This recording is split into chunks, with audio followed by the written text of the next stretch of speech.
অসুস্থ খালেদা জিয়ার এই সংকটময় সময়ে তারেক রহমানের দেশে ফেরা নিয়ে চলছে নানান কথাবার্তা। এবার এই ইস্যুতে নিজেই মুখ খুললেন তারেক রহমান। তিনি এ বিষয়ে কি বললেন ফেসবুক স্ট্যাটাস দিয়ে, সেটি থাকছে আমাদের আজকের এই আয়োজনে। রাজনৈতিক অঙ্গনের নানান ইতিহাস ও তথ্য পেতে আমাদের চ্যানেলটি সাবস্ক্রাইব করে বেল বাটনটি প্রেস করে রাখুন। তারেক রহমান লিখেন, বাংলাদেশের সাবেক প্রধানমন্ত্রী দেশনেত্রী বেগম খালেদা জিয়া গুরুতর অসুস্থ ও সংকটাপন্ন অবস্থায় হাসপাতালের নিবিড় পরিচর্যায় রয়েছেন। তার রোগমুক্তির জন্য দলমত নির্বিশেষে দেশের সকল স্তরের নাগরিক আন্তরিকভাবে দোয়া অব্যাহত রেখেছেন। মাননীয় প্রধান উপদেষ্টা তার রোগমুক্তির জন্য দোয়ার সাথে সাথে চিকিৎসার সর্বত সহায়তার প্রতিশ্রুতি ব্যক্ত করেছেন। দেশ বিদেশের চিকিৎসক দল বরাবরের মতো তাদের উচ্চমানের পেশাদারিত্ব ছাড়াও সর্বোচ্চ আন্তরিক সেবা প্রদান অব্যাহত রেখেছেন।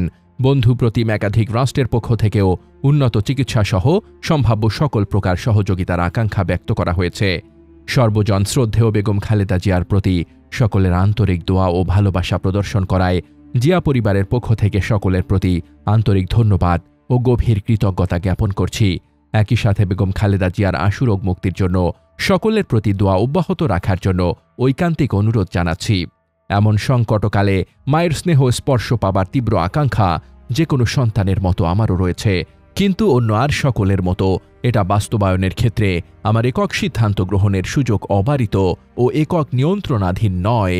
স্পর্শকাতর এই বিষয়টি বিস্তারিত বর্ণনার অবকাশও সীমিত।